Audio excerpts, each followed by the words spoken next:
예, 평안하셨습니까? 바로 설교 시작하겠습니다.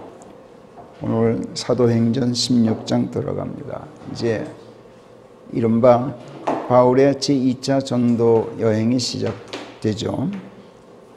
1절부터 5절까지만 우리 같이 읽고 시작하십시다. 시작. 그뒤 그가 더베와 루스트라로 갔는데 보라, 거기 디모데라는 이름의 어떤 제자가 있었으니 믿는 한 유대인 여인의 아들이더라. 그러나 그의 부친은 헬라인이더라. 그가 루스트라와 이코니움의 형제들에게 평판이 좋았더라. 바울은 그와 함께 다니기를 원하였는데 그 고장에 사는 유대인들 때문에 그를 데려다가 할례를 행하게 되었더라. 이는 그의 부친이 헬라인이라는 것을 그들이 다 알고 있었기 때문이더라. 그들은 또 성읍들을 지나가면서 예루살렘에 있는 사도들과 원로들로 인하여 제정되었던 규정들을 사람들에게 전하고 지키도록 하더라. 이리하여 믿음 안에서 교회들이 확고히 세워졌고 그 수가 날로 늘어나더라. 아멘. 디모데전서 1장 2절에 보면 바울은 디모데를 일컬어서 Timothy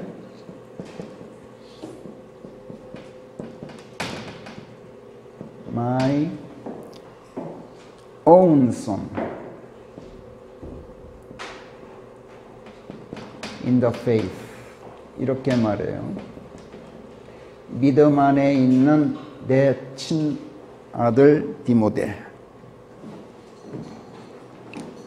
믿음 안에서 내 친아들인 디모데 이렇게 불러요.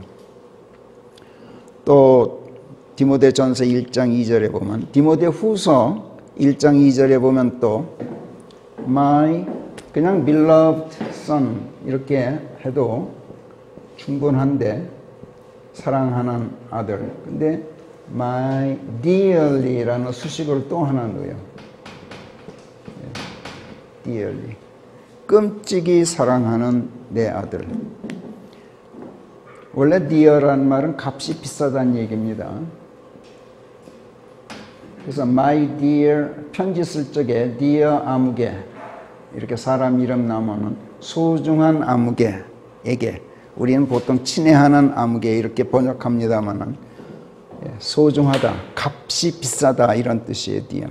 그러니까 dearly 그러면 값이 매우 비싼 내 소중한, 내 사랑하는 소중한 아들 이런 뜻이에요. 자, 이런 호칭을 보면 바울이 디모데를 아주 특별한 애정으로 대했다는 것을 우리가 충분히 짐작하게 되는데, 신약 성경에 수록된 바울의 서한들을 보면 아닌 게 아니라 디모데는 바울이 죽을 때까지 바울에게 있어 아주 특별한 사람이었던 것을 우리가 알게 됩니다. 그 디모데, 헬라어로 하나님을 공경하는 자라는 뜻이죠. 이 이름을 가진 디모데가 신약 성경 중 바로 여기 사도행전 16장 1절에서 최초로 등장합니다. 믿음은 우리가 제대로 잘 배워서 알다시피 그리스도와 한 몸이 되어 있는 것을 의미한다고 했죠. 그렇기 때문에 바울이 예수님과 한 몸으로 그 몸의 한 지체이고, 디모데가 또 예수님과 한 몸으로 그 몸의 다른 또 한 지체라면, 바울과 디모데는 예수 그리스도라는 바로 그 한 몸 안에서 각기 그 몸의 지체들이므로 그분과 한 몸 된 그 믿음 안에서 바울과 디모데가 서로 특별한 관계라는 것은 당연한 이야기가 되겠죠. 사실은 모든 그리스도인들이 그래서 서로 특별한 관계입니다.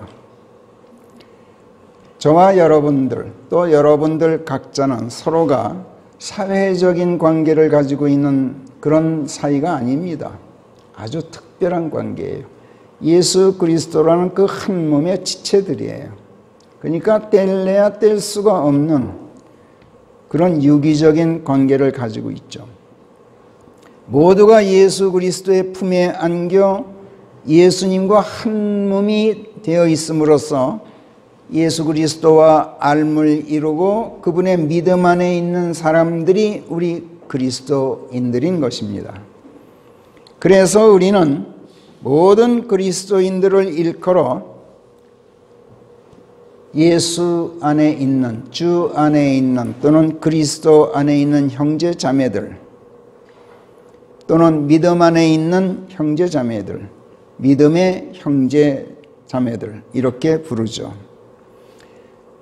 그리스도인들이 서로 형제들이고 자매들인 것은 어떤 모임이나 단체 또는 어떤 기구나 조합의 구성원들로서 그렇게 부르는 것이 아니에요. 그리스도인들이 그리스도 안에서 또는 믿음 안에서 형제 자매들인 것은 육친의 형제 자매들이 한 피를 받아서 한 피를 같이 한 혈족, 한 동일 혈족의 한 가정, 한 부모, 한 식구 안에서 형제들인 것처럼 한 분 성령 하나님에게서 태어남으로써 예수 그리스도와 피와 살을 나누어 가진 동일 혈족으로서 한 분 아버지 하나님의 한 식구, 한 가족, 그 가족 안에서 형제 자매들이기 때문에 그렇게 부르는 겁니다. 이거를 사람들은 자꾸 수식 수준으로 치부하고 넘어가요. 절대로 수식어가 아니에요. 이거는 사실적인 표현이에요. 그렇기 때문에 그리스도인들은 서로 사랑할 수밖에 없는, 설사 미워하더라도 서로 뗄 수 없는, 그래서 미워하다가도 결국에는 다시 사랑할 수밖에 없는, 그래서 다시 사랑하게 마련인 아주 특별한 관계예요. 지내다 보면 미워할 수도 있어요. 그런데 결국에는 다시 사랑할 수밖에 없고 다시 사랑하게 마련이에요. 그래서 아주 특별한 관계예요. 예수 그리스도를 한 몸으로 하고 그 한 몸, 한 믿음 안에서 한 분 하나님의 아들, 딸들인 그 한 분 하나님의 가족, 이것을 성경은 다른 말로 교회 이렇게 부릅니다. 그래서 교회는 예수 그리스도의 몸이고 그리스도인들은 교회의 구성원들로서 그리스도라는 그 한 몸의 지체들이에요. 이걸 신학에서는 교회를 무슨 우주적인 의미에서의 교회 또는 세상의 지역교회로서의 교회 이런 식으로 나누는데 그렇게 나눌 필요가 없어요. 지역교회도 그 교회의 한 표상인 거예요. 몸의 지체들은 서로 미워할 수가 없죠. 미워해서도 안 되고 미워하더라도 금방 사랑이 회복될 수밖에 없고 또 회복되게 마련입니다. 눈이 귀를 미워할 수 없고 손이 발을 미워해서도 안 되죠. 코가 못생겼다고 그 코를 성형수술을 해버려요. 눈이 코를 미워하는 거야. 거울 볼 때마다 나는 이렇게 코가 못생겼지 그러고 코를 미워할 수도 있어요. 그렇더라도 내 손더러 그 코를 잘라버리라 이렇게 하는 사람은 없어요. 그렇지 않습니까? 이에 대해 성령께서는 고린도전서 12장에서 사도 바울을 통해서 다음과 같이 말씀하셔요. 좀 길지만 또 여러분들이 잘 알고 있기 때문에 진부하다고 느껴질지도 모르지만 그렇기 때문에 우리가 평소에 잘 읽지 않는 말씀이기 때문에 오늘 이 기회에 우리가 다시 한번 읽어보기로 해요. 그리고 우리 자신을 성찰해보고 다시 마음 깊이 새기기 위해서라도 12장 12절부터 27절까지 차근차근 한 구절씩 우리 같이 읽어봅시다. 12장부터 시작. 그래서 몸이 하나이면서 여러 지체들을 갖고 있는 것처럼, 그리고 그 한 몸의 모든 지체들이 여럿이면서 한 몸인 것처럼 그리스도께서도 그러하시니라. 유대인이든 이방인이든 또 매어있든 자유롭든 사실은 우리 모두가 한 분 성령에 의하여 한 몸 안으로 침례된 것인즉 모두가 한 분 성령 안으로 마셔져 들어가 있게 된 것이니라. 예, 잠깐만요. 침례를 참 특이하게 표현하는데 성령 안으로 마셔져 들어간 것, 이렇게 표현을 해요. 성령이 우리를 마셔버렸단 말이에요. 그러니까 침례라는 말 자체도 예라는 그 말 자체가 좀 부적합하긴 하지만 그래도 세례라는 말보다는 훨씬 정확하죠. 성령 안에 침잠하는 것, 완전히 성령 안에 빠져 들어가는 것, 마셔져 들어가는 것. 헬라어로 밥티조라 그러는데 침잠이란 뜻이야. 푹 잠기는 것. 세례는 잠길 수가 없죠.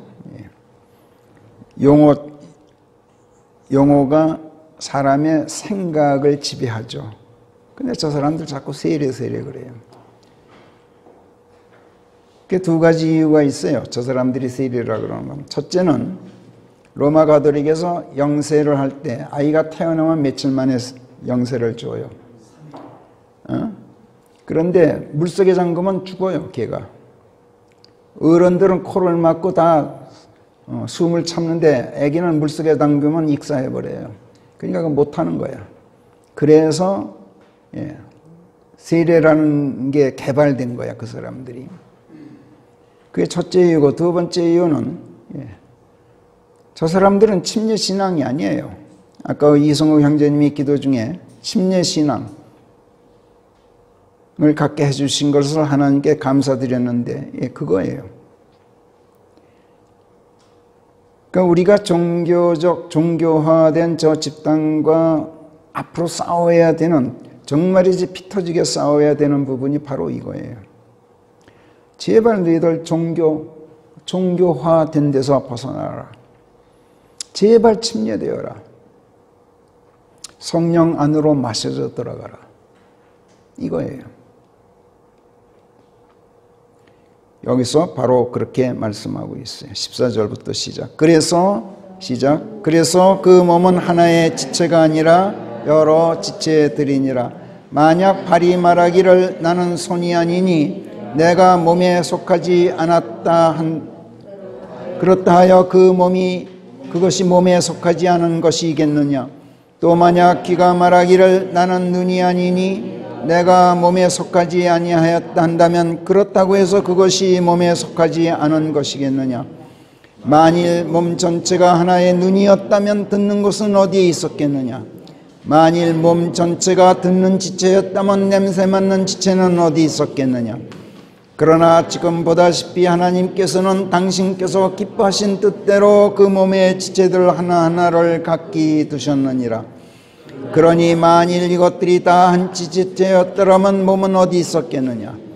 그러나 지금 보다시피 그것들은 여러 지체들이요 그러면서도 오직 하나의 몸이니라. 그런즉 눈이 손에게 말하기를 나는 네가 필요하지 않다 할 수 없고, 또 머리가 발들에게 말하기를 나는 너희가 필요하지 않다 할 수가 없느니라.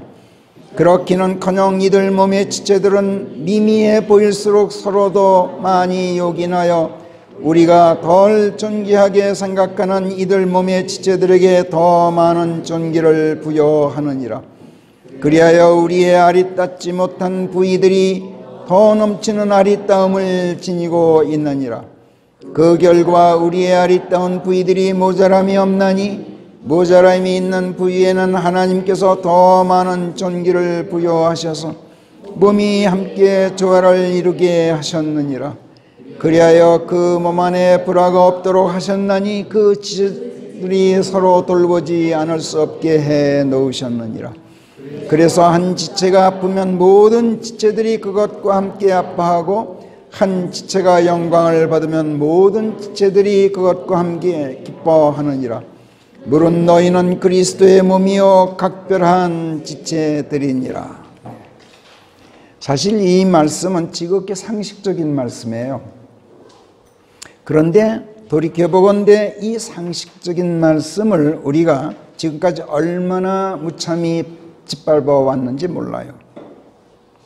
한 지체가 아프면 모든 지체들이 그것과 함께 아파하기는커녕 모른 채 하기가 일쑤였잖아요. 한 지체가 영광을 받으면 모든 지체들이 그것과 함께 기뻐하기는커녕 사실 시큰둥 했던 적이 얼마나 많습니까? 성령께서는 에베소서 5장 29, 30절에서도 바울의 입으로 또 이렇게 말씀하셔요. 거기도 같이 우리 읽도록 해요. 에베소서 5장 29절부터 시작. 자기 자신의 살을 미워했던 사람은 지금껏 아무도 없었나니 주께서 교회를 사랑하시는 것과 똑같이 그것을 소중히 여기고 자양분을 주느니라.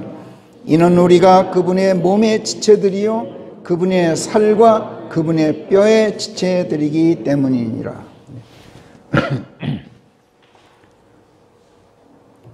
성령께서는 또 예수 그리스도와 한 몸을 이룬 사람들, 그래서 다 같이 믿음 안에 있게 된 사람들을 총칭해서 교회 이렇게 부르셔요.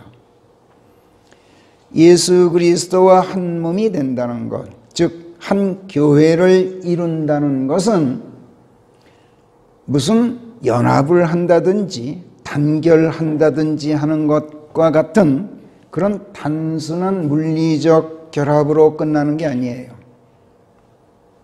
성경의 표현대로 말하자면 남편과 아내의 관계처럼 일단 결합된 뒤에는 접합되어서, 성경에서는 joint라는 말을 써요.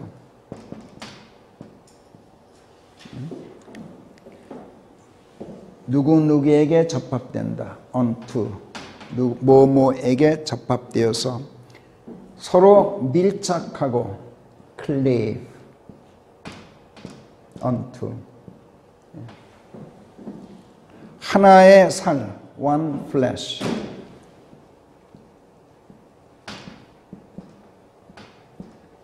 하나의 살로 mix 된다. be mixed with. 이렇게 표현을 해요. 남편과 아내의 관계는 일단 결합되죠. 예. 그 다음에 접합되어서 서로 밀착하고 하나의 살이 되고 융합되어서 이로써 서로 떼려 해도 뗄 수가 없는 관계가 돼요. 물리적인 분리가 불가능해진 관계란 말이에요. 이런 관계를 성경은 또 다른 말로 The Unity of the Spirit라 그래요.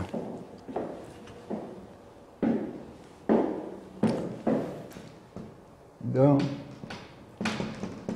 Unity of the Spirit. 성령의 합일. 에베소서 4장 3절에 보면은 또는 The Unity of the Faith. 그 말을 다른 말로 성령의 합일을 The Unity of the Faith라 그래요. 믿음이라는 합일. 여기서 of는 동격을 나타내는 게 믿음은 합일이에요. 합일, 하나가 됨. 믿는 게 믿음이 아니란 말이에요. 하나가 되는 게 믿음이란 말이에요.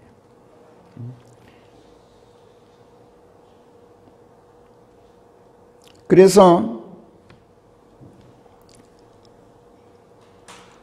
하나님의, 또는 이런 말도 있죠. the unity of the knowledge라는 말도 있어요. 알미라는 합일. 암도 우리가 제대로 배웠죠. 하나됨. 알을 이룬다. 예수 그리스도와의 그러면 예수 그리스도와의 한몸됨, 믿음과 같은 뜻이라 그랬어요. 그러니까 믿음이라는 합일은 알미라는 합일이에요. 네. 이렇게 에베소서 4장에서 다 말씀이 나와요. 에베소서 4장 1절부터 6절 부분을 먼저 우리 읽어봅시다. 에베소서 4장 1절부터 시작.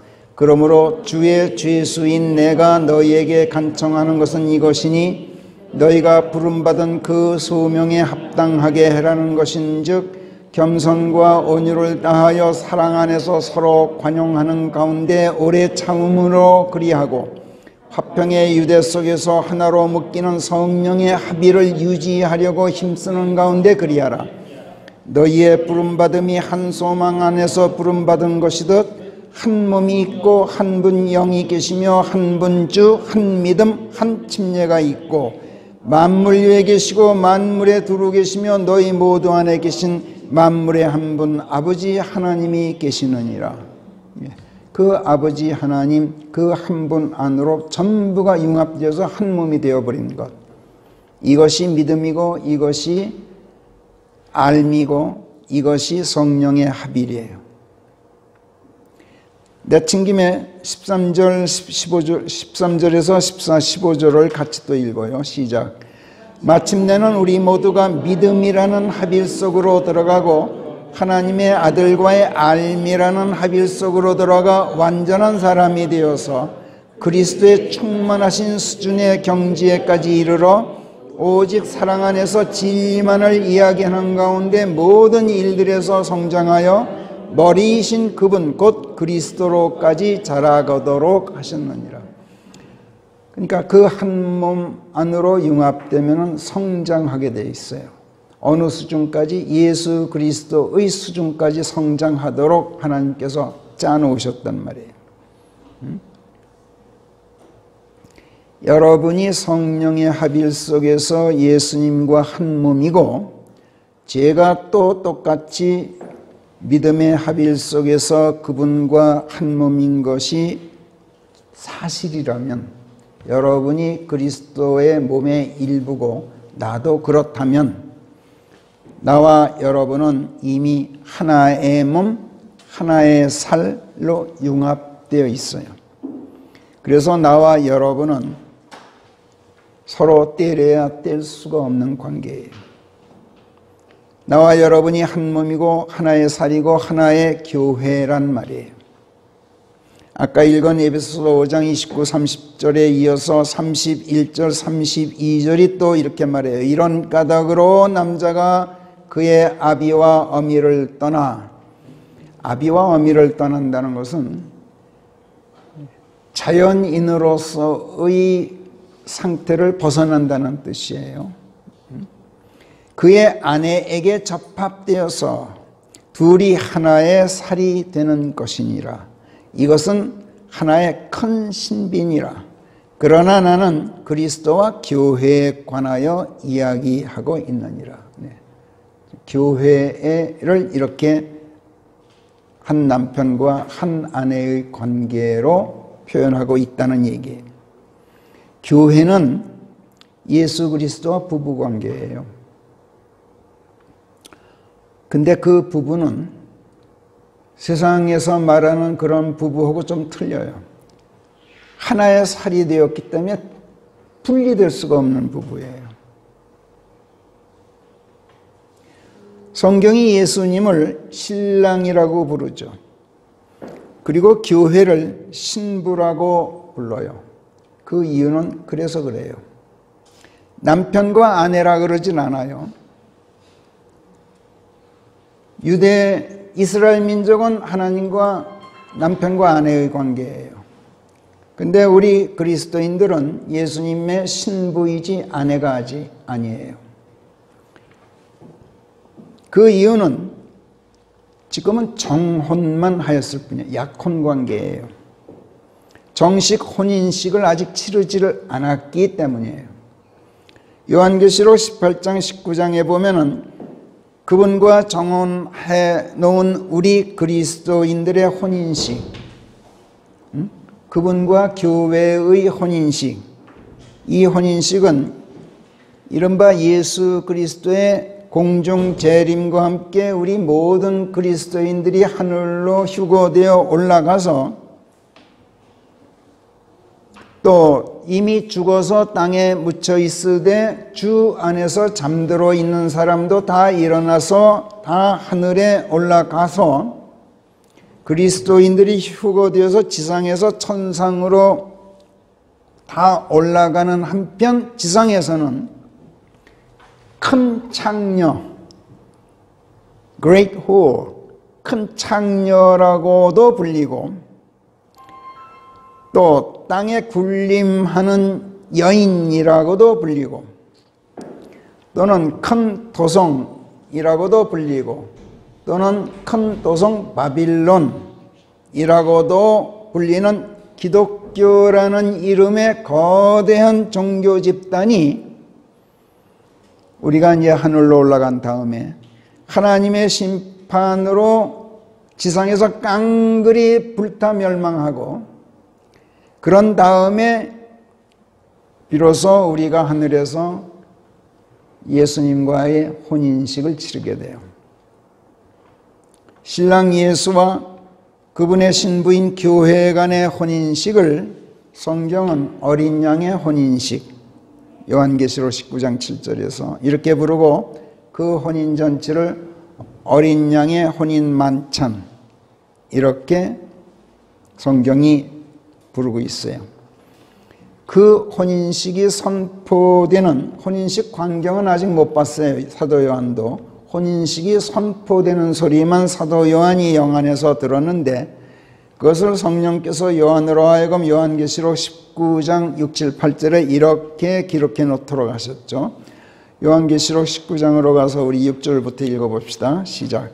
내가 또 들으니 마치 큰 무리의 소리와도 같고 또 많은 물들의 소리와도 같으며 또 강력한 천둥들의 소리와도 같았는데 말하기를 할렐루야, 이는 전능하신 주 하나님께서 통치하심이라. 즐거워하고 기뻐하며 그분께 전기를 드리자. 이는 어린 양의 혼인식이 임하였은즉 그분의 아내가 몸단장을 끝냈음이라 하였느니라. 그러자 그녀가 깨끗하고 새한 세마포로 입혀지도록 허락되었느니라. 그 세마포는 성도들의 의인이라. 네. 조금 더 읽어보면 이 대목에서 그 혼인만찬에 초대받은 사람들은 복되도다라는 말이 있어요. 그러니까 신부는 혼인식의 주인공이죠. 신랑과 함께. 그러니까 초대받은 사람들은 누구일까요? 그 초대받은 사람들이 바로 하나님의 아내들인 유대인들이에요. 이스라엘 민족. 그 다음에 여기서 큰 무리의 소리와도 같은, 큰 물들의 소리와도 같은 강력한 천둥 소리와도 같은 말로 누가 할렐루야, 전능하신 주 하나님께서 통치하시니 즐거워하고 기뻐하며 또 존귀를 드리자 하고 외치는 무리는 천사들이에요.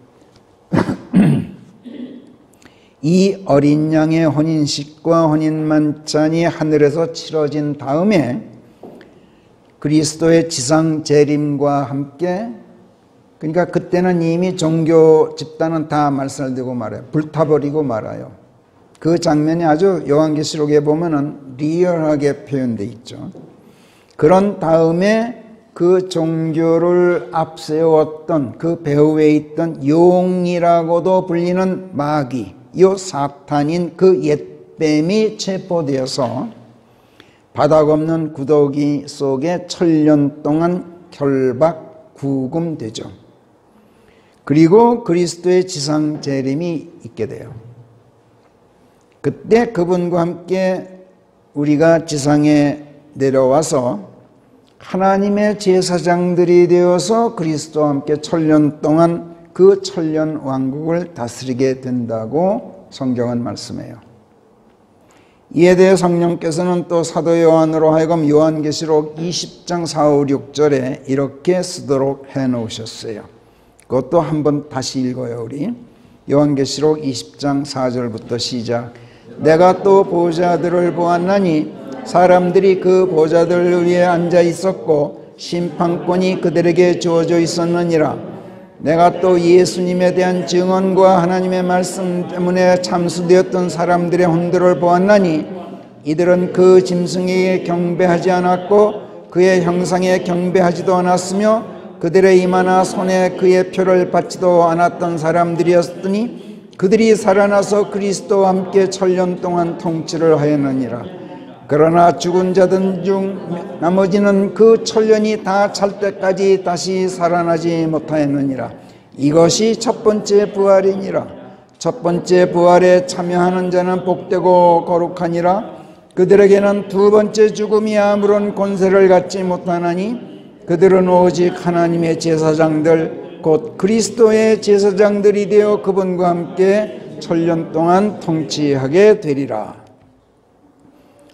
첫 번째 죽음이란 누구나 다 죽는 육신적인 생물학적인 죽음을 말해요.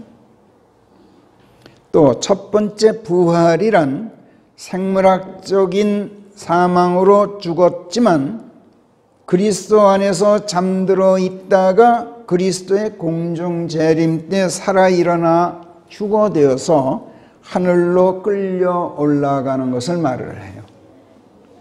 이에 반해서 두 번째 죽음이란 구원받지 못한 채 생물학적 사망으로 죽은 사람들, 그들이 그리스도 안에서 잠들어 있지 못하기 때문에 휴거되지 못한 채 그 혼은 계속 지옥에 가 있다가, 혼은 지옥에 가 있고 육신은 땅에 묻혀 썩었다가 부활 아닌 부활로 잠깐 일어나서 최후의 심판이라고 일컬어지는 심판석에 끌려 나오게 되는 것을 말해요. 거기에 나와서 크고 흰 보좌에 앉으신 하나님의 최후 심판으로 불못에 던져지는데, 그때 죽음과 또 지옥과 함께 불못에 던져져요.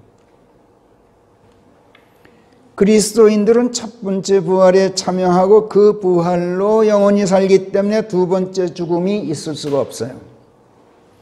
구원받지 못한 사람들이 첫 번째 죽음으로 지옥에 가 있다가 두 번째 또 죽어서 불못에 가서 영원한 죽음 속에 있게 돼요. 크고 흰 보좌의 심판이라고 일컬어지는 이 최후의 심판과 두 번째 죽음은 천년 왕국 시대가 종료된 뒤에 있게 돼요. 그런 다음 새 하늘과 새 땅, 그리고 새 예루살렘이 하늘에서 내려오죠. 이것을 사도 요한이 또 영안에서 보고 요한계시록 21장 1, 2절에 자세히 기록해 놓았는데 거기 또 읽어봅시다. 요한계시록 21장 1절부터 시작. 나는 또 새 하늘과 새 땅을 보았나니 처음 하늘과 처음 땅은 사라져 없어졌고 바다도 더 이상 없었느니라.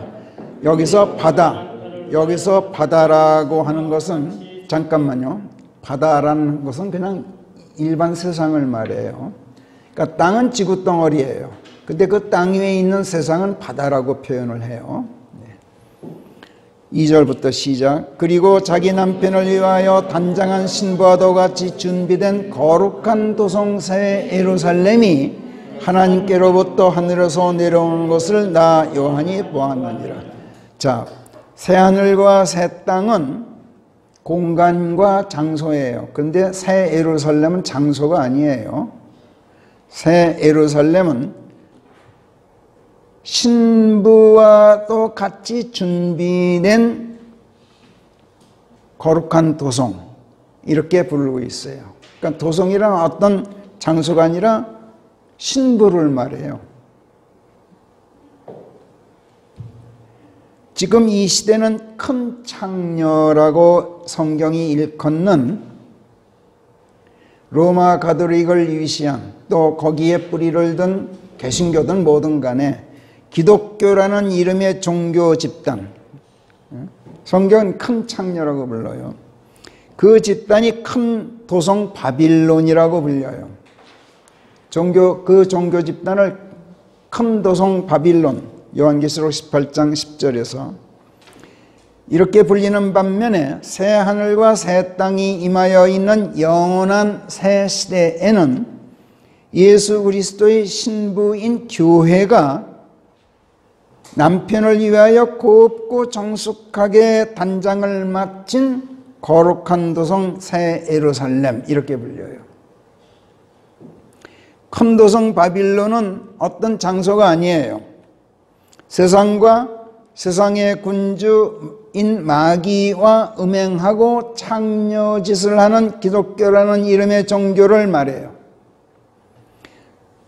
그에 반해서 거룩한 도성 새 예루살렘은 그리스도의 정숙한 신부로서의 교회를 말해요. 신부는 혼인식 날 신랑을 맞을 때까지 정숙을 지키게 돼 있죠. 바울은 자기가 사도로서 우리 그리스도인들을 한 남편에게 정혼시켜 놓았다. 그러므로 내가 너희를 한 순결한 처녀로 그리스도께 보여드리려고 신성에서 나오는 모든 열정을 다해서 내가 너희에게 열정을 쏟고 있다. 너희의 순결을 지키려고. 이렇게 고린도후서 11장 2절에 쓰고 있어요. 신부는 순결한 처녀로 정숙성을 지켜야 할 뿐만 아니라 또 곱게 단장하고 신랑 맞을 준비를 해야 돼요. 지금도 유대인 가정에서 전통을 지키는 가정에는 이 전통을 그대로 고수한다 그래요. 어떤 남자와 약혼을 하면은 그 사내가 자기 집으로 돌아가서 자기 아버지에게 고해요. 나 어떤 여자와 정혼했습니다. 그러면 그 아버지는 그날로부터 바로 신혼집을 마련을 해요. 자기 아들이 장가들어서 살 집을. 그러면 정혼한 신부는 그날부터 언제 신랑이 들이닥칠지 모르겠다는 항상 곱게 단장하고 치장한 가운데 그날이 보따리 하나 싸놓고 급한 것 들고 가기 위해서 항상 보따리 하나를 싸놓고 집에서 꼼짝 않고 정숙을 유지하며 기다린다는 거예요. 남편이 이제 집이 다 되면, 아버지가 집을 다 지으면 비로소 나와서 부르는 거야. 집 안으로 들어오지도 않고 대문 앞에서 부른대요. 그러면 그 신부는 그냥 그 자리에서 일어나서 신랑을 따라 들어가서 일주일 이내 결혼식을 올린다 그래요. 지금도 그 풍습이 있다는 걸 제가 책에서 읽었어요. 그런데 여러분, 신부가 단장할 때 보셨어요? 어떻게 하는지? 머리 단장 어떻게 합니까? 미장은 미용사가 해주죠. 얼굴 화장은 어떻게 합니까? 메이크업 아티스트가 해줘요. 피부 미용 어떻게 합니까? 피부 미용실에 에스테티시언이 해줘요. 손 단장 네일 아티스트가 해주죠. 그리고 웨딩 드레스는 웨딩 드레스 디자이너가 맞춰주고 또 입혀주고, 심지어 신발 신겨주는 것까지도 신부 자신이 하질 않아요. 누가 해줘요. 다른 사람이 하지 않고 신부가 설사 한다 하더라도 눈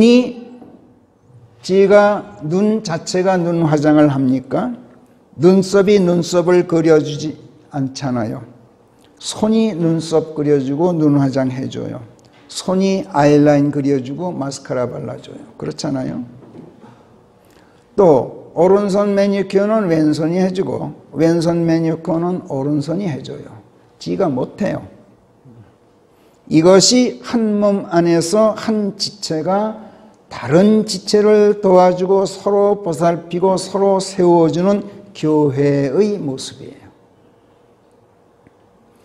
성도들이 그리스도의 신부라면 한 분 신랑이신 그리스도께서 여러 명, 아니 전 세계 수천만 수억 명의 신부들을 거느리고 계신단 말이냐라고 묻는 사람이 있어요.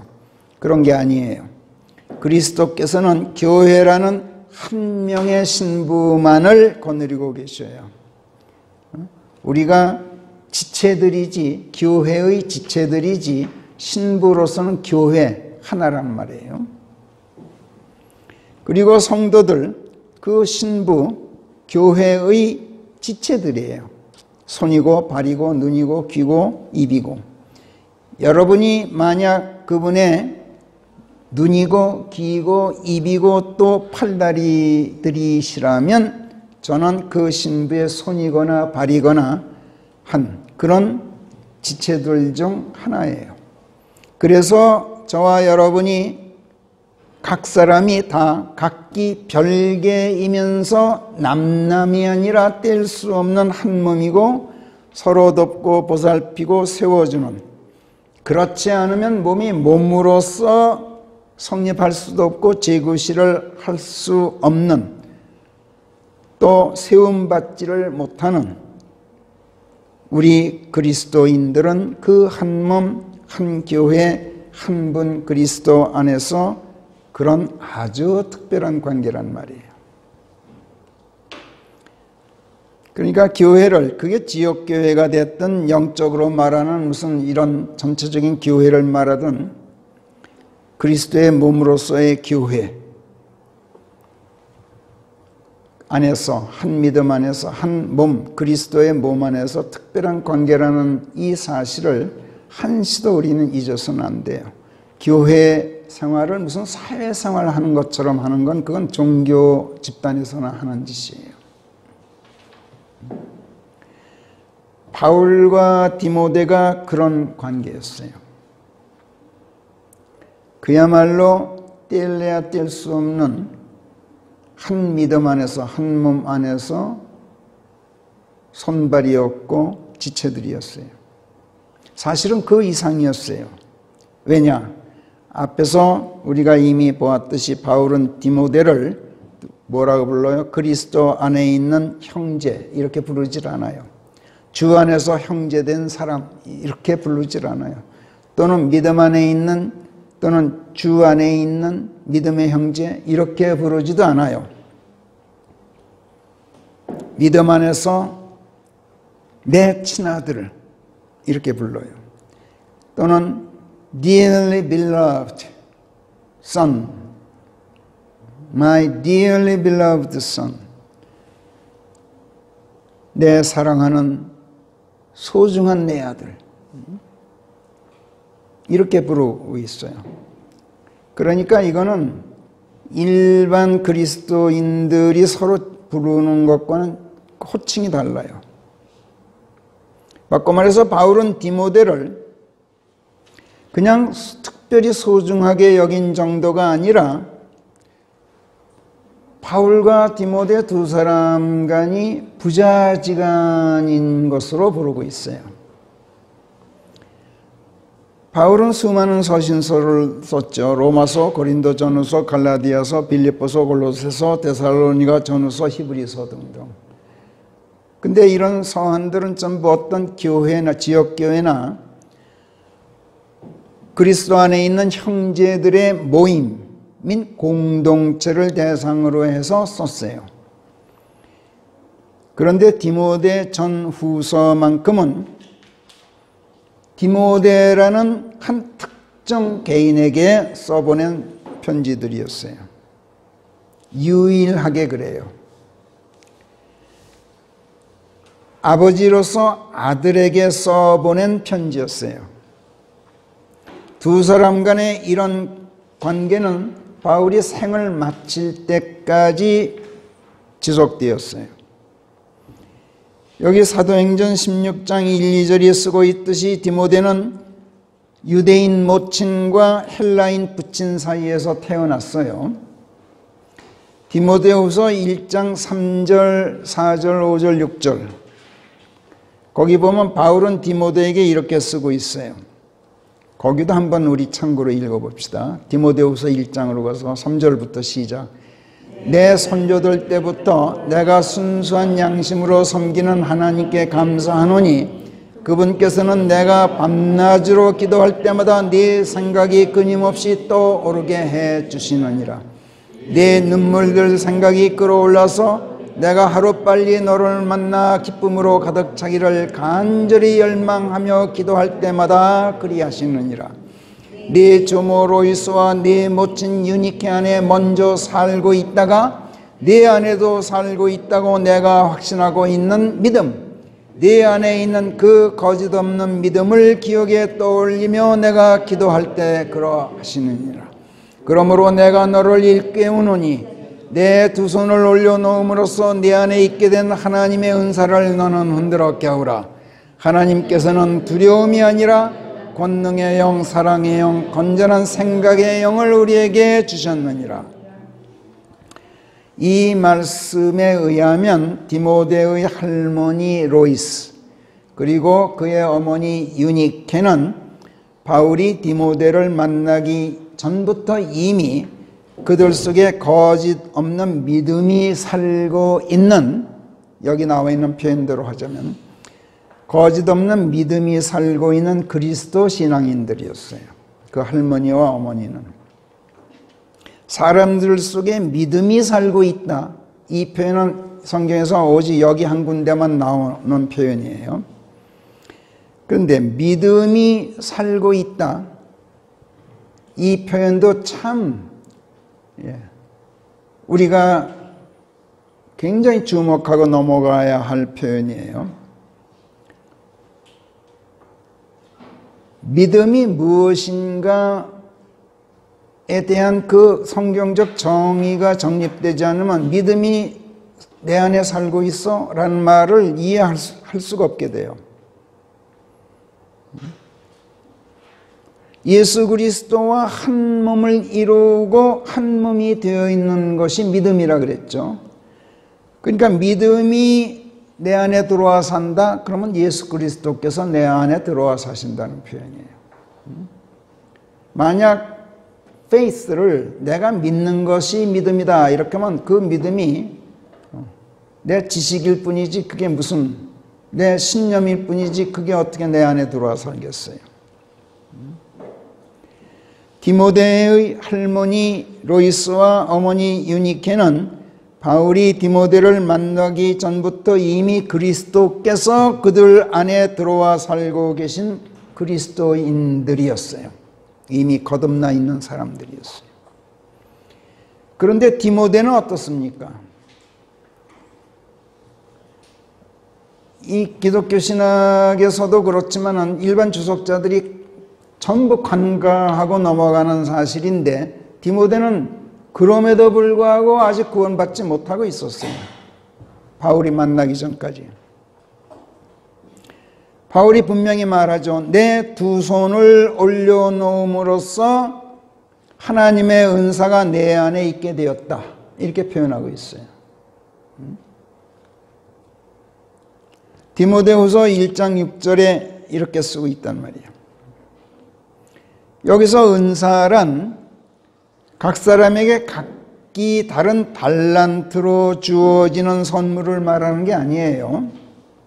무슨 어떤 치유의 능력이라든지 예언의 능력이라든지 이런 달란트를 말하는 게 아니라 모든 사람, 구원받은 모든 사람들에게 보편적으로 주어지는 하나님의 은혜, 영원한 생명, 또는 성령, 또는 하나님의 의, 또는 진리의 말씀, 또는 믿음, 이렇게 모든 구원받은 사람에게 공통적으로 주어지는 하나님의 은혜를 총칭해서 여기서 하나님의 은사다 이렇게 표현하고 있는 거예요.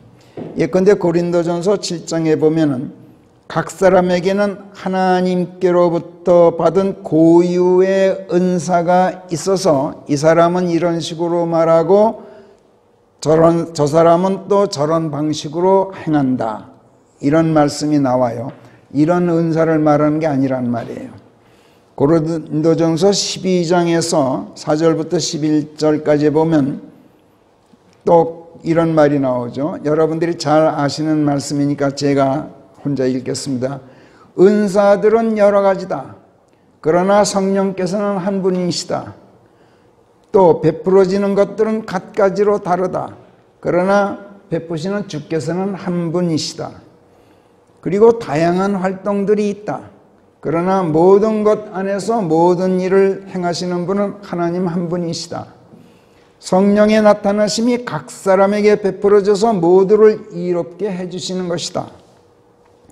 그래서 누구에게는 성령에 의해서 지혜의 말씀이 주어지고, 누구에게는 성령에 의해서 예지의 말씀이 주어지고, 누구에게는 같은 성령에 의해서 믿음이 주어지고, 누구에게는 같은 성령에 의해서 치유의 능력이 주어진다. 또 누구에게는 기적의 역사함이 주어지고, 누구에게는 예언의 능력이 주어지고, 누구에게는 영들의 분별력이 주어지고, 누구에게는 다양한 종류의 방언들, 또 누구에게는 방언들을 통역해 하는 능력이 주어진다. 그러나 이 모든 것들은 뜻하시는 대로, 하나님 당신께서 뜻하시는 대로 각 사람에게 따로따로 나누어 주시는 가운데 동일하신 그 한 분 성령께서 행하시는 것이다. 이렇게 말씀해요. 그러니까 이런 곳들에서 말씀하는 은사는 하나님께서 각 사람에게 선물로 나누어 주신 각기 다른 재능들을 말해요. 그런가 하면 또 로마서 5장 13, 14에서 19절까지 보면은 이런 말씀이 있어요. 율법 이전에도 세상에는 죄가 있었다. 그러나 율법이 없는 때에는 죄가 씌워지지 않았다. 그럼에도 불구하고 아담에서 모세에 이르기까지도 죽음이 군림하고 있었다. 장차 오실 분의 표상이었던 아담의 범죄와 유사한 죄를 짓지 않은 자들에게까지도 그래했다. 그러나 범죄가 그랬던 것과 달리 거저 주어지는 선물이 또한 있느니라. 이는 한 사람의 범죄를 통하여 많은 자들이 죽어 있을지라도 훨씬 더 많은 하나님의 은혜, 곧 예수 그리스도 한 사람 덕에 은혜로 베풀어지는 선물이 많은 사람들에게 넘치게 되었다. 이렇게 말하는 이 은혜, 그러니까 이건 모든 사람들이 공통적으로 받는 은혜, 이것을 말한단 말이에요. 내가 내 머리 위에 손을 얹어 놓음으로써 내 안에 있게 된 이 은혜, 그거를 흔들어 깨워라. 바울이 그렇게 말했단 말이에요. 어떤 특별한 재주를 썩히지 말아라 이런 말씀이 아니란 말이에요. 요컨대 내 안에 성령이 들어와 계시지 않느냐. 내가 너한테 머리를 얹음으로써 그때 네가 비로소 구원받고 성령께서 내 안으로 들어오지 않으셨느냐. 그 성령 잠재워 두지 말고 활동하시게 하라. 지금 그런 말인 거예요.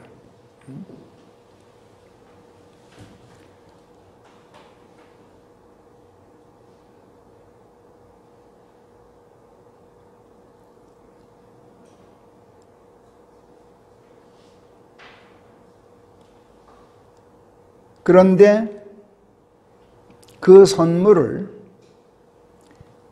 성령을 선물로 받은 것인데 뭐 영원한 생명이라고도 표현하고 의라고도 표현하고 뭐 진리의 말씀이라고도 표현하지만 다 한마디로 성령을 받은 것인데, 그것이 구원받은 것인데,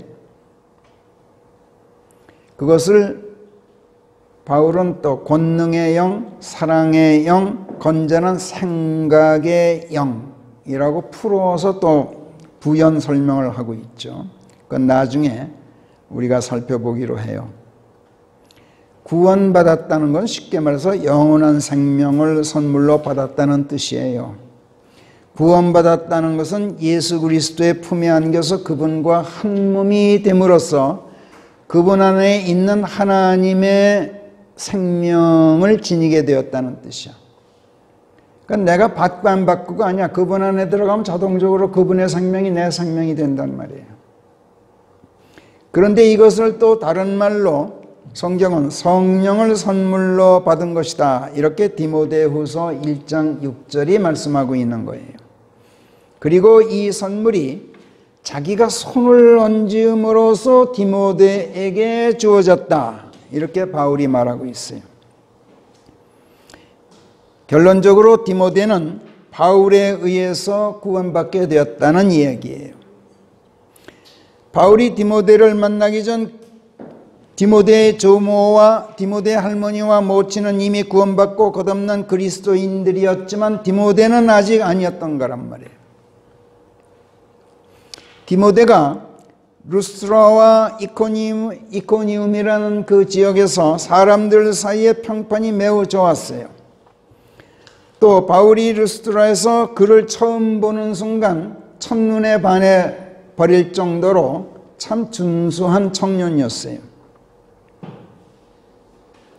그렇지만 디모데는 아직 구원받고 거듭난 그리스도인은 아니었단 말이에요. 디모데는 할머니와 어머니한테 복음을 들었을 거예요. 수없이 들었을 거야. 구원받으라는 종용도 여러 번 받았을 거야. 할머니가 그만큼, 또 그 어머니가 그만큼 신실한 그리스도인이었어요. 그래서 디모데는 하나님이 어떤 분이고 예수 그리스도가 누구시고 구원이 무엇인지에 대해 잘 알고 있었을 거야. 그리고 그의 언행도 그의 할머니와 어머니의 그 신앙의 영향을 받아서 모든 면에서 그리스도인다운 면모를 보이고 있었기 때문에 평판이 좋았어요. 그래서 바울도 첫눈에 반했어요. 그러나 그럼에도 불구하고 그는 아직 그리스도인은 아니었던 거예요. 여기에 사람들이 많이 속아요. 바울이 디모데를 보고 첫눈에 반했지만 그러나 그 청년이 아직 구원받고 거듭난 것이 아니었다는 것 또한 바울은 첫눈에 알아보았어요. 영적으로 각성되어 있는 사람, 영적 분별력이 있는 사람들은 금방 봐요, 그거를. 암만 성경 구절을 줄줄줄줄 외우고 무슨 뭐 신실하고 뭐 그래도 아, 이 사람은 아직 구원 못 받았군. 금방 알아봐요. 그래서 바울이 디모데에게 안수를 했어요. 그에게 복음을 전할 필요가 없었어요. 복음이라면 이미 할머니 로이스와 어머니 유니케로부터 수없이 들어왔을 테니까 말이에요. 그래서 바울은 디모데에게 안수만 했어요. 안수가 무엇인지 우리가 잘 배웠죠. 기억나세요? 다 잊어버렸겠지. 꽤 오래됐어요. 작년, 제 기억이 옳다면 작년 12월 달이었던 것 같아요. 안수, 이렇게 말하면 흔히들 어떤 권위를, 목사나 원로들이 어떤 권위를 부여하는 일종의 상징적인 종교의식 정도로 생각하는 게 보통이지만 사실은 그게 아니다라는 걸 우리가 배웠죠. 누구의 머리 위에 손을 얹는다, 이것은 모든 고난을 너와 함께 하겠다, 이것을 다짐하는 서약의 표현일 뿐만 아니라 그런 각오와 마음가짐의 영을, 그 영을 실제로 그에게 쏟아붓는 행위라고 우리가 배웠어요. 안수는 무엇을 상징하는 행위가 절대로 아니에요. 예수 그리스도의 사랑을 실제로 전달하는 행위이고 모든 것을 다해서 사랑하는 그 사랑을 약속하는 행위예요.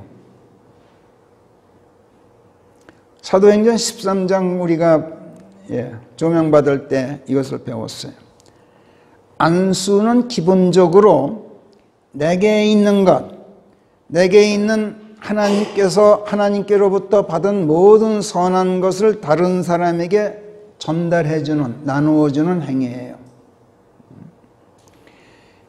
레위기 1장에 보면은 안수에 대한 규정이 이렇게 나와요.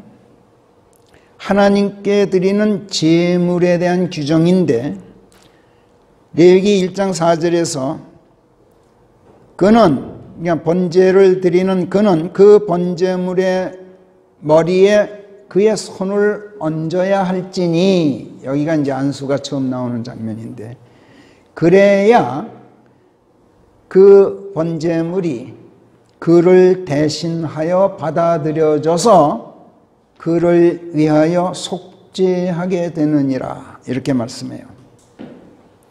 번제물에 안수함으로써 내게 있는 죄를 그 번제물에게 전가시킨단 말이에요.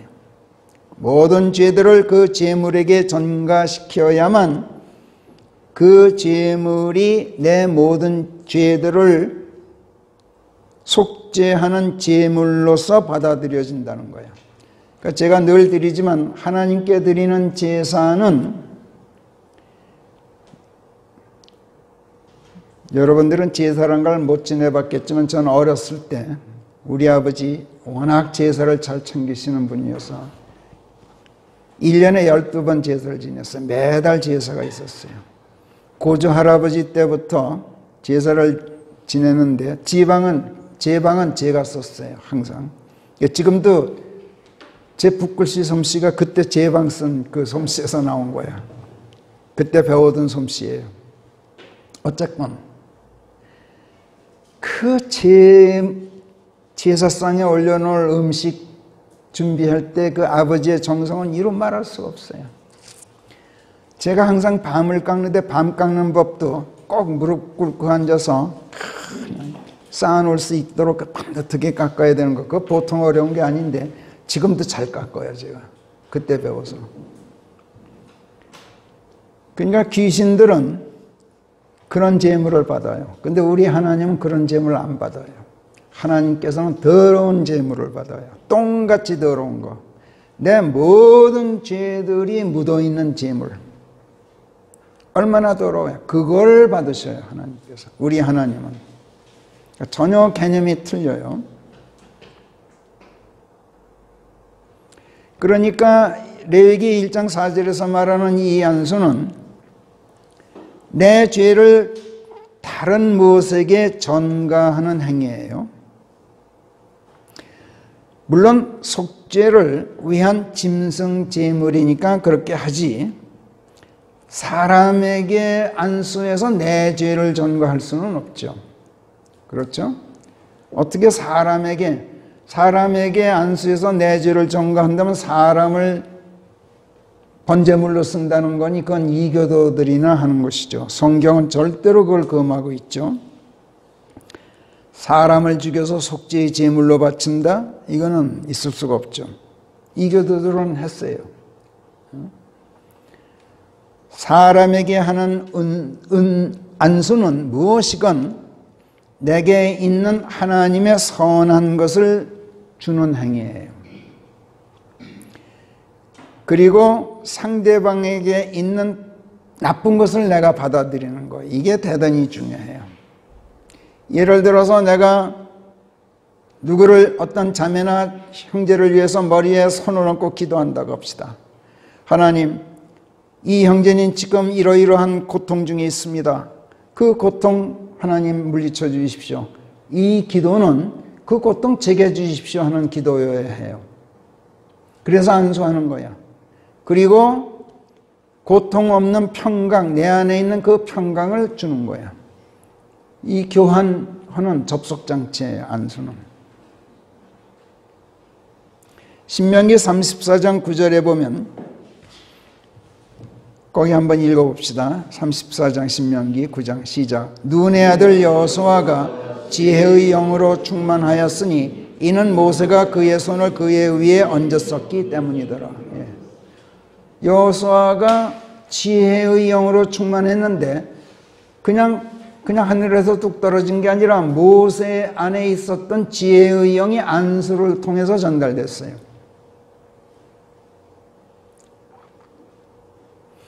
안수는 다시 말씀드리자면 내게 베풀어져 있는 하나님의 선물을 다른 사람들에게 나누어 주는 거예요. 그러면 여러분들에게 베풀어진 하나님의 선물이 무엇입니까? 여기 방금 읽은 신명기 34장 9절에 의하면 모세의 경우 그것은 지혜의 영이었어요. 디모데후서 아까 읽은 1장 7절에 의하면 바울의 경우 그것은 권능의 영, 사랑의 영, 건전한 생각의 영이었어요. 요컨대 성령이 하나님의 사람들에게 우리들에게 베풀어져 있는 하나님의 선물이에요. 이거는 우리가 구원받는 순간 하나님께서 그것을 선물로 주시는 거예요. 우리에게 주어져 있는 하나님의 선물들이 한두 가지 뿐이겠습니까마는 구원이다, 무슨 영원한 생명이다, 무슨 진리의 말씀이다, 무슨 예지다 하다못해 육신적인 은혜다, 물질적인 은혜다 하는 것까지도 선물은 모두가 성령을 통해서 나오는 것들이기 때문에 그 선물들은 성령이라는 이 한마디로 집약돼요. 여러분 구원 받으셨습니까? 성령 받으신 거예요. 여러분 영생을 받으셨습니까? 성령 받으신 거예요. 여러분 진리의 말씀 지니고 있습니까? 성령 받았기 때문에 그래요. 여러분에게 어떤 권능이 있습니까?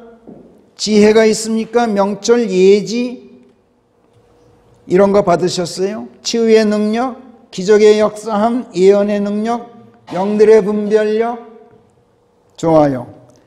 이 모든 선물들은 다시 말씀드리지만 육신적인 것이든 물질적인 것까지도 포함해서 여러분들이 하나님의 은혜로 받은 게 있습니까? 그렇다면 여러분은 성령을 받으신 거예요. 성령을 선물로 받으신 거예요. 그런데 이 성령께서는 성경은 바람과 같다 이렇게 말씀하지만 저는 성령은 전기와 electricity, 전기와 같다 이렇게 표현하고 싶어요. 그래서 전기는 전선을 이어야 여기서 저기로 흐르죠.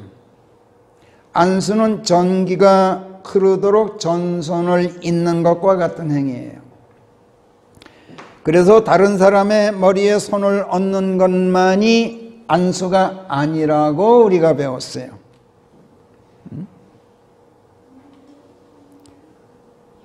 그리고 그 예로 유명한 선지자 엘리야 이야기를 우리가 열왕기상 17장에서 보았죠. 사렙다의 한 과부의 집에 하나님의 명령 때문에 사렙다의 찢어지게 가난한 이제 마지막 남은 곡식 탁 털어먹고 죽으려고 합니다라고 사정하는 그 과부 집에 기식을 해요. 하나님의 명령 때문에. 그런데 그 하나밖에 없는 아들이 병들어 죽었어요. 죽게 된 게 아니라 죽었어요, 아예. 그때 엘리야 선지자가 하나님의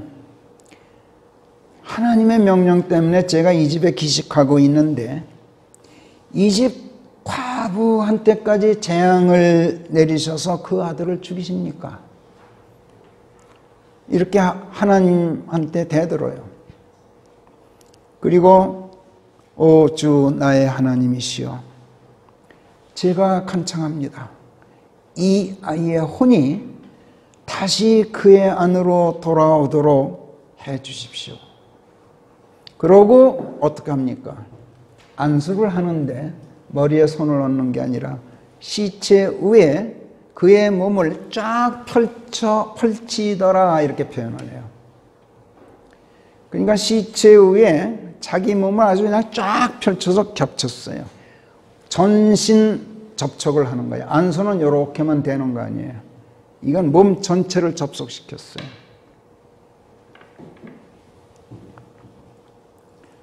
그야말로 진짜 안수를 한 거죠. 죽은 사람을 살려달라면서 그 시체 위에 자기 몸을 쫙 펼쳐놓는다? 참 상상하기 어려운 일이에요. 머리에 손을 얹는 것보다 훨씬 더 적극적이고 훨씬 더 확실하고 훨씬 더 호소력이 있는 간절한 신체 접촉이죠. 바울도 한 번은 이렇게 했죠. 밤새도록 설교하는데 젊은 청년이 어디 자리가 없어서 꼭대기 난간에 앉아서 듣고 있다가 밤새도록 긴 설교, 저보다도 더 길었어요. 바울은 밤새도록 했으니까 졸려서 떨어져 죽었어요. 목이 부러져서. 바울이 그 청년 살릴 때 어떻게 했습니까? 엘리야가 한 것과 똑같이 했어요. 그래서 살려놨어요. 그러니까 안수한다, 손을 얹는다는 최소한의 신체 접촉이에요. 전깃줄 보셨죠? 살짝만 이어져도 전류가 흘러요. 그래서 안수만으로도 상호간의 접속은 충분해요. 안수만으로도 내게 베풀어져 있는 성령을 다른 사람들에게 휙 흘러 들어가게 하는데 충분한 방편이에요. 엘리야는 죽은 망자의 시신 위에 자신의 몸을 쫙 펼쳐놓고 그 망자와 한 몸이 되었던 거예요. 그래서 하나님께 보십시오. 이 아이의 죽음은 제가 죽은 죽음입니다 하고 하나님께 고했던 거예요. 한 몸이 되었으니까. 그러니까 하나님을 꼼짝 못하게 한 거야. 기도는 이렇게 하는 거예요, 원래. 그런 다음에 생명과 치유의 권능, 구원의 권능, 자기 안에 있는 그 모든 파워를 그 시체에게 전달을 했어요. 몸의 접속을 통해서. 그리고 하나님의 자비, 하나님의 사랑, 하나님의 영, 즉 성령이 자기에게서 그 망자에게로 강력하게 흘러들어가게 해줬어요. 그리고 살렸어요.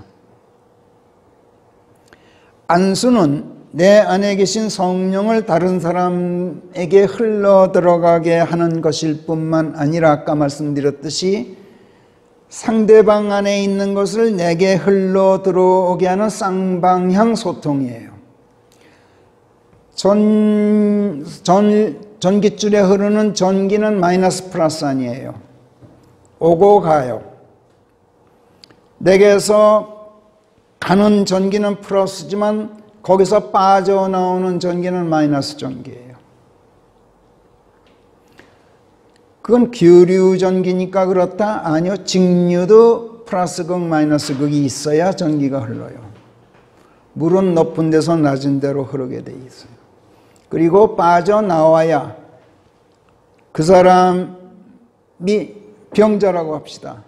그 병자 나한테 옮겨와야 치유의 권능이 흘러들어가요. 성령이 흘러들어가요.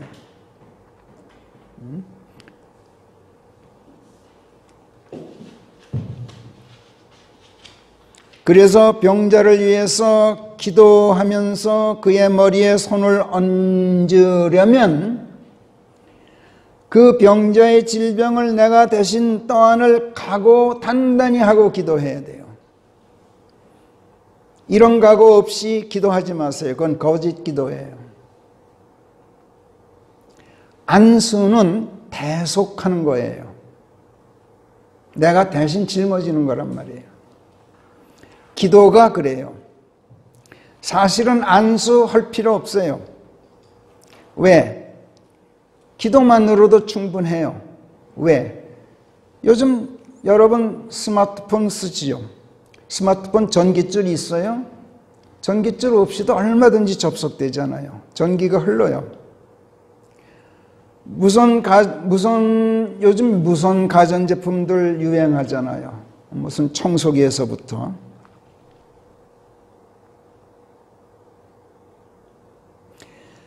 그 기도가 정말로 순수하고 정말로 간절하고 또 정말로 뜨거운 열망으로 드리는 그런 진실한 기도라면 그 기도만으로도 나와 다른 사람을 성령으로 연결해요. 직결해줘요.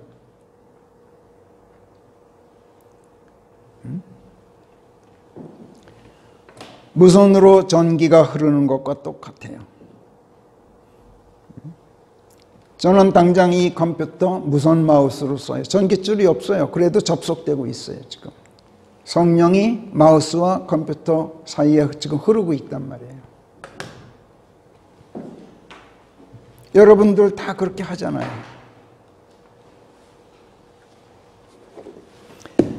그래서 기도만으로도 충분해요. 기도는 가장 쉽고도 가장 효과적인 안수예요. 그런데 진실해야 돼요. 그 기도가 진실해야 돼요. 정말 간절하고 정말 순수하고 정말 뜨거운 열망으로 펄펄 끓고 있어야 되고, 그런 기도여야만 나와 여러분 사이에 성령이 오가요.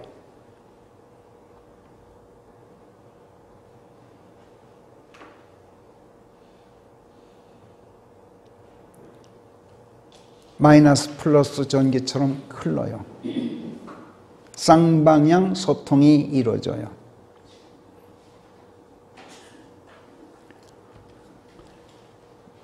정말 순수하고 진실한 기도는 저절로 사이클이 맞고 저절로 채널이 맞아요. 여러분 병자를 위해서 기도하시죠. 고난에 처한 형제를 위해서 기도하시죠. 정말로 순수하고 정말로 간절하고 정말 뜨거운 열망으로 드리는 진실한 기도입니까?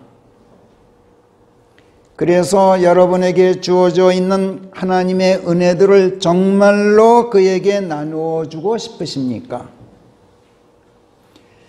아니, 그 정도가 아니라 정말로 그 사람의 질병, 그에게 임하여 있는 고난들을 여러분에게 흘러 들어오게 할 여러분이 떠안을 각오가 되어 있는 기도입니까?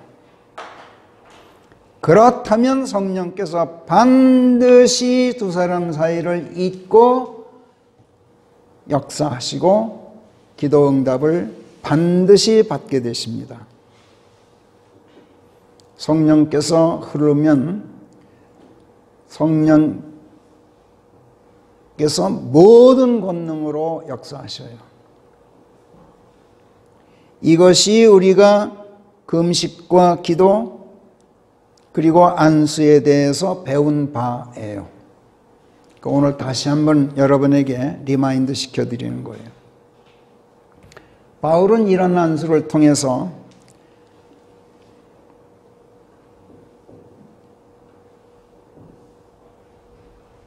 동아 엄마, 동아나 은하한테 기도할 때 가끔씩 해주라고. 참 좋아. 오케이?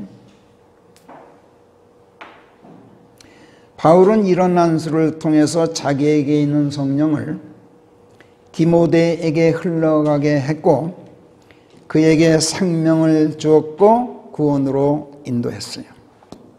그래서 디모데는 바울이 낳은 아들이었어요. 진짜 아들이었어요. 그냥 수식어로 my own son이 아니라 진짜 his own son이었어요.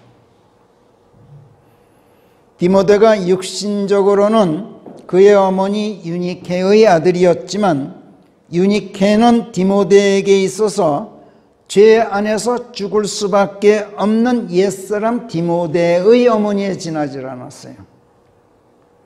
그러나 바울은 디모데에게 있어서 모든 죄들이 말소되고 영원히 사는 새 사람 그리스도인으로 낳아준 어머니였어요. 디모데에게 있어 바울은 그런 어머니였어요. 물론 모든 죄들을 탕감하고 용서하고 말소해 주신 분은 하나님이셔요. 또 하나님께서 그렇게 하실 수 있도록 길을 열어주신 분은 예수 그리스도셔요. 또 바울이 그렇게 할 수 있고 디모데가 그렇게 될 수 있도록 역사하신 분은 성령 하나님이셔요. 그러나 하나님께서는 디모데를 당신의 아들로 낳으실 때 바울을 사용하셨어요.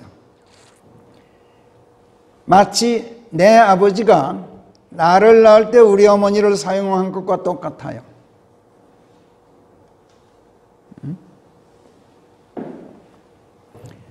성경은 예수 그리스도를 신랑이라고 부른다 그랬어요.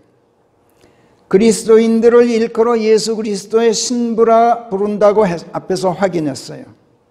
우리 그리스도인들은 예수께서 새 생명을 낳으시는 데 사용하시는 그분의 아내들이에요.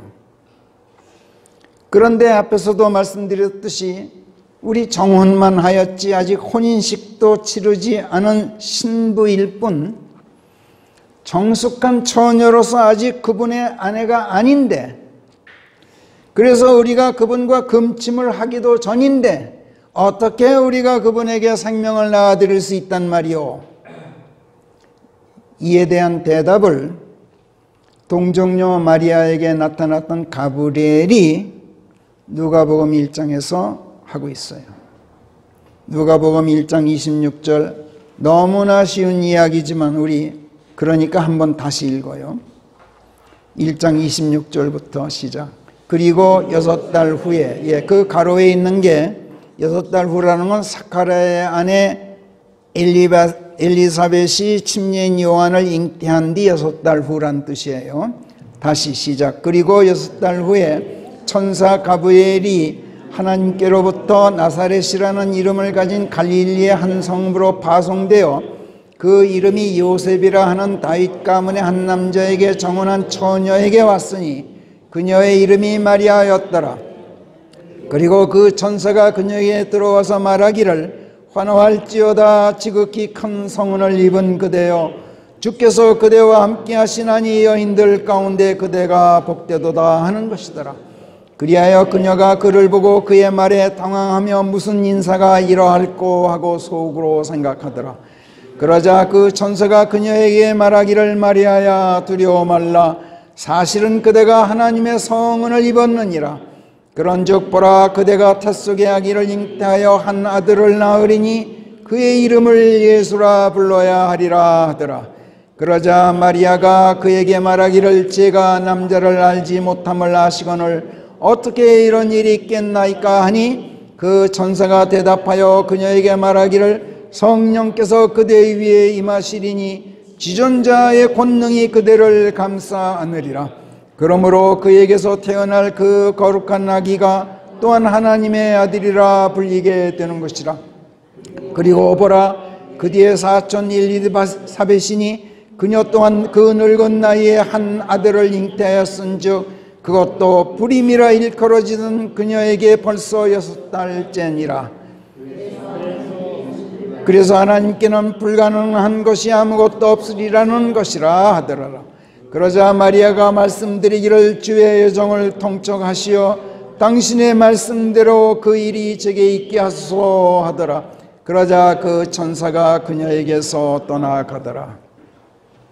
우리 그리스도인들은 아직은 예수 그리스도와 정혼만 해둔 정숙한 처녀, 우린 동정녀들이에요. 그러나 성령께서 너희 위에 임하시리니 지존자의 권능이 너희를 감싸 안으실 것이다 라고 예언하신 대로 성령께서 우리 위에 임하셨어요. 불가능이 없으신 지존자 하나님의 권능이 우리를 감싸 안으셨어요. 우리가 하나님의 성은을 입었단 말이에요. 성은을 입었다는 말이 무슨 뜻인지 잘 아실 거예요. 여러분들 사극 좀 보셨잖아요. 일개 궁녀에 지나지 않아도 임금의 성은을 입고 임신해서 왕자를 낳으면 비빈으로 승격하죠. 황후라 할지라도 왕자를 생산하지 못하면 쫓겨나죠. 성은을 입는다는 게 그런 뜻이에요. 지금 하나님께서 가브리엘 천사를 통해서 하시는 말씀이에요. 동정녀 마리아 이야기가 성경에서 나오는 것, 그거는 예수 그리스도께서는 사람의 씨에서 나신 분이 아니다. 하나님께서 처녀의 태를 이용해서 하나님의 씨를 넣어서 성은을 주어서 성은을 입고 태어나신 하나님의 아들이시다. 이게 첫째고, 두 번째 메시지가 오늘 이 메시지예요. 너희가 동정녀 마리아야. 정말로 너희가 성령을 받고 성령이 임하셔서 하나님 지존자의 권능이 너희를 감싸 안았다면 너희는 동정녀 마리아와 똑같이 새 생명을 낳아야 돼. 그런 의무가 너희에게 있어. 지금 그 메시지를 던지고 있는 말씀이에요. 마리아가 뭐라 그랬습니까? 주의 여정을 통촉하시어서 하나님, 당신의 말씀대로 그 일이 제게 있게 하소서. 이렇게 말씀드렸던 것처럼 주 하나님의 성은에 보답할 의무가 우리에게 있단 말이에요. 하나님의 자녀들을 하나님께 낳아드려야 할 의무가 우리에게 있어요. 그것도 한두 자녀가 아니에요. 많은 자녀들을 낳아드려야 할 의무가 있어요. 하나님께서 사람을 맨 처음 창조하셨을 때 맨 처음 내리신 명령이 뭔지 아세요? 다산하고 자식을 많이 낳으라. 그래서 번성해서 땅을 다시 가득 채우라. 이게 제일 처음 내리신 명령이에요. 하나님께서 또 말씀하시기를 우리가 우리의 모습을 따라 우리의 형상으로 사람을 만들자. 그리고 바다의 물고기와 공중의 새와 네 발 달린 짐승과 온 땅과 땅 위를 기는 모든 것 하나하나를 다스리는 지배권을 그들이 갖도록 하자 하셨느니라.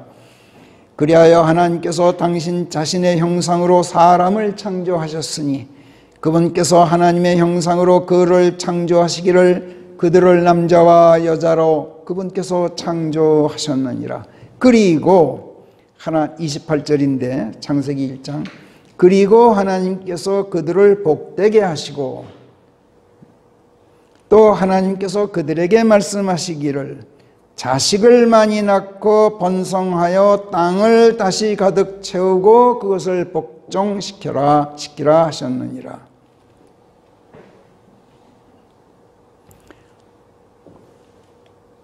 이게 첫 명령이었어요. 창조 당시의 인간은 지금의 구원받지 못한 자연인들 같은 인간이 아니었어요. 창조 당시의 인간은 하나님의 형상 그대로 지어진 피조물이었어요. 지금 우리 그리스도인들처럼 그런 사람들이었어요. 지금 우리 그리스도인들은 하나님의 형상을 회복한 새 피조물들이에요. 그래서 자식을 많이 낳고 번성하여 땅을 다시 채우라 하신 창세기 1장 28절의 이 명령은 지금 우리에게 그대로 유효한 명령이야. 아담더러 자식을 많이 낳고 번성하고 땅을 가득 채우라 하셨을 때 그 많은 자식들은 하나님의 형상대로 지어진 자식들을 말하는 거예요. 신랑 예수께 신부로 짝지어 주시고 그 신랑에게는 하나님께서 그러므로 남자는 제 아비와 제 어머니를 떠나 제 아내에게 밀착할지니 그 둘이 하나의 살이 되어야 할지니라. 이렇게 창세기에서 이미 명령하셨어요. 예수님께. 창세기 2장 24절에서 너 예수 너 남자야. 너 부모 떠나서 네 아내에게 밀착해. 하나의 살이 돼. 이렇게 명령하셨어요. 그 다음 우리 신부들에게는 요한복음 1장 15장 1절 우리가 잘 아는 나는 참 포도나무요 내 아버지께서는 농부시다. 내 안에 있는 어느 가지라도 열매를 맺지 못하면 그분께서 다 잘라버리시고 어느 가지라도 열매를 맺으면 그분께서 그것을 깨끗이 정화하여서 그것이 더 많은 열매를 내도록 하시느니라. 내가 지금까지 너희에게 들려준 말씀으로 말미암아 지금 너희는 깨끗하니라. 이미 전정이 되었단 말이야. 전정가위로 쓸모없는 이파리 쓸모없는 싹 다 잘라버리고 깨끗이 전정을 해놔서 많은 열매 맺을 준비가 되도록 지금 하나님께서 해놓으셨단 말이야. 우리한테. 그러므로 내 안에 거하라. 그러면 내가 너희 안에 거하리라. 가지가 포도나무에 거하지 않으면 그것이 스스로 열매를 맺지 못하듯이 너희가 내 안에 거하지 않으면 너희도 더 이상 열매를 맺을 수가 없느니라. 나는 포도나무요 너희는 그 가지들이니 내 안에 거하는 자는 내가 그의 안에 거하기에 그가 많은 열매를 내느니라. 너희가 나 없이는 실로 아무것도 할 수가 없느니라.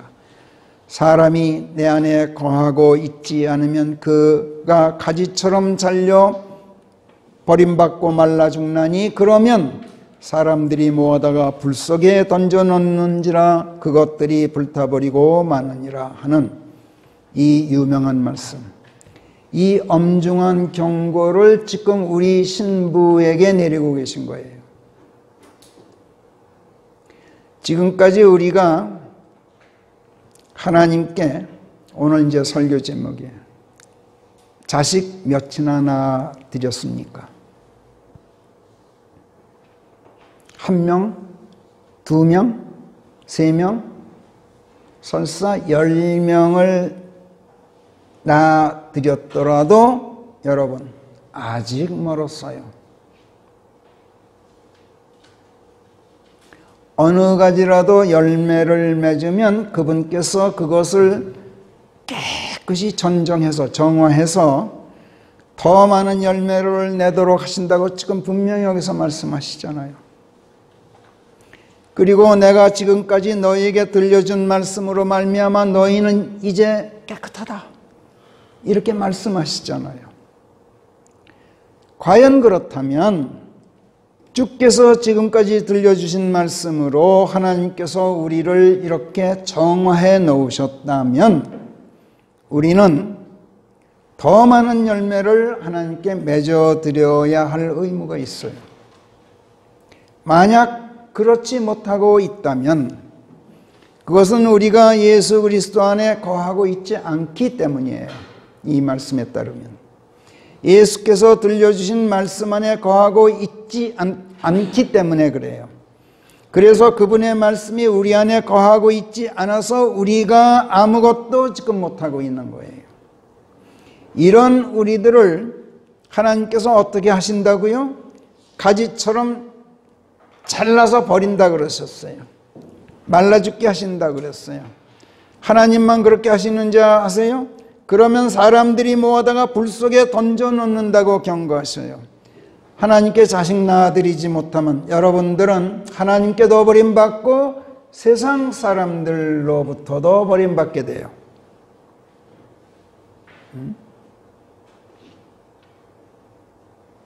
하나님께서 무자비하시다 하시겠습니까? 성경이 아닌 이 세상 법도도 아이 낳지 못하는 아내는 내쫓아도 된다고 하는 7거 죄악 중 하나예요. 그러니 여러분은 어떻게 하시겠습니까? 오늘 성령께서 우리에게 이것을 다그쳐 묻고 계셔요.